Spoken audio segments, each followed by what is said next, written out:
One way a loving mother shows her love is through persistence, through continuing to ask, request, form, guide a child in something that's critical for that child's well-being. So too is the Lady of all Nations, and she persists in guiding us, in directing us, in pleading with us for this fifth Marian Dogma because she wants peace in the world.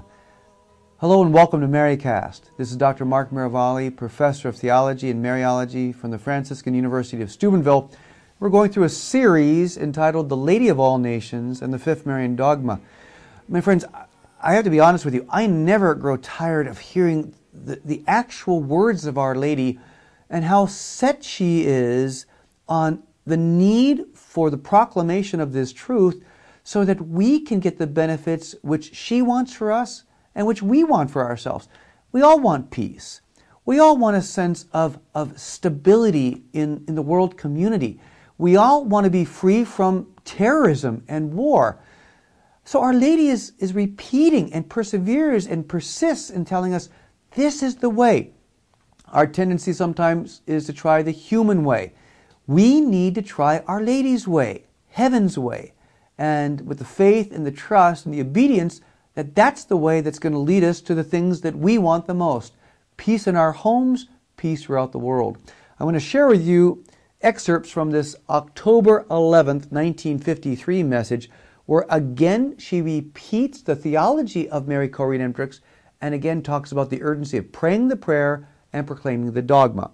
She says, and I quote, "The Lady of all Nations has been sent today in order to warn the world, the Church of Rome, and all the peoples once again of degeneration, disaster, and war. The world is degenerating and more disasters are yet to come. The people are still living in war."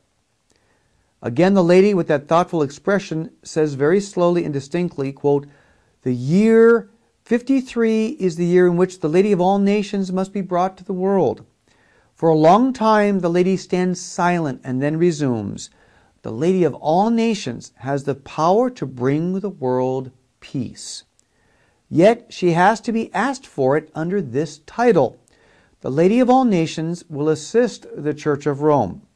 The Church of Rome, the community, should invoke Mary, the Mother of the Lord Jesus Christ, under the new title, Lady of all Nations.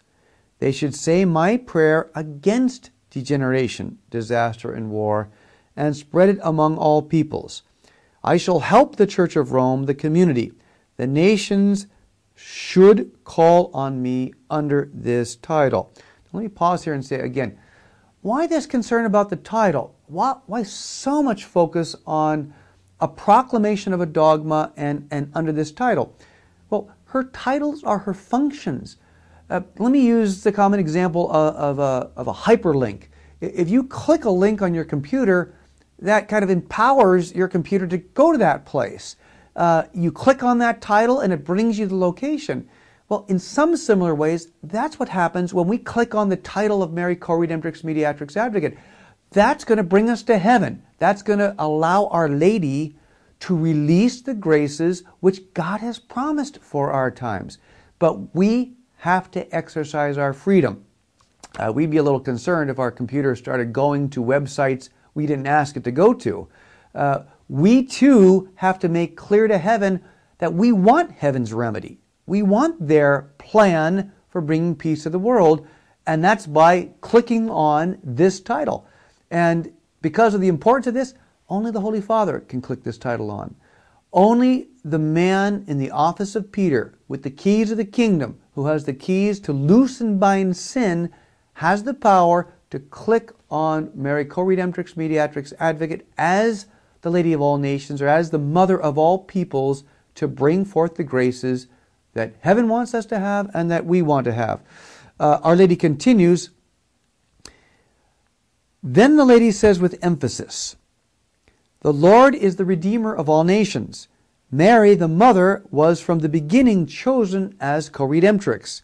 She became Coredemptrix at the departure of the Lord Jesus Christ to the Father. She became the Mediatrix and Advocate of all peoples. The lady now waits for a moment and then continues. Because Mary was destined to be the Coredemptrix, Mediatrix, and Advocate, she comes now into these times as the Lady of all Nations. Because Mary will be given the title of the Lady of all Nations, she has come under this title in different places, in different countries. With a thoughtful expression, the lady then says, the lady who must bring peace came and gave her prayer in the country where Satan has reigned. The lady who is bringing peace gave her words through an instrument from a country where peace was always desired. The Lady of all Nations is not destined for one country and one place, but is meant for the whole world, for all the nations. This picture will go to Amsterdam, however, and that at the end of 1953. It will be placed in a chapel or church. Later, it will be transferred to the Church of the Lady of all Nations. So here she says again, Our Lady was destined by God the Father to be Co-Redemptrix, Mediatrix, and Advocate because she was destined to be the mother of Jesus. When Mary says yes, she initiates that role, but she does not fully become Co-Redemptrix, Mediatrix, and of all graces and Advocate until Calvary, until the suffering is offered, until the price is paid for redemption. Jesus as the divine Redeemer, Mary as the human, the immaculate human participant, cooperator in the work of the redemption. Again, peace is the goal of this. And she continues to emphasize that she's coming under this title, Lady of all Nations or Mother of all Peoples, because she's truly Mother of all nations. She's not just Mother of Catholic nations. She's just not Mother of Christian nations. She's Mother of each and every nations and peoples. When I was in Amsterdam recently and talking to a linguist there, he mentioned that the proper translation is actually, of the word nations as it's used in the message, is peoples. And my friends, peoples it's even more universal because nations, presupposes a political structure. Peoples means any group of individuals. Our Lady looks to them as her children. She has that motherly role. So the picture goes to Amsterdam, but the picture is supposed to go to our homes. I encourage you to get not only a copy of the prayer of the Lady of all Nations, I encourage you to get a copy of the picture. You can go to many Lady of all Nations websites throughout the world and you can order a picture. It's a beautiful thing to have kind of an icon of the fifth Marian Dogma up in your house somewhere so you can ponder the fact that Our Lady is standing on the globe. Our Lady is standing in front of the cross. That's where redemption happens. And for those who understand the messages, when you see Our Lady's hands out, that Our Lady's hands have wounds in them, the wounds of the nail marks of Jesus, which she also mystically shared at Calvary. And so because the price was paid by her as well as with Jesus, and of course always dependent on Jesus, isn't it appropriate that she be the one to distribute grace? Isn't it appropriate that the Co-Redemptrix would be the one who distributes the graces of as Mediatrix and Advocate? And so isn't it appropriate that she's coming today? That God the Father sends her today, Jesus sends her today, the Spirit sends her today to bring the graces we need today to our troubled world.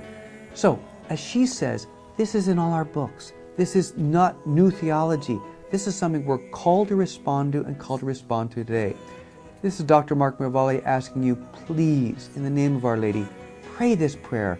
Get a copy of the prayer, pray it, petition the Holy Father, do your part to bring this part of Marian history into being now. Thank you and God bless from MaryCast.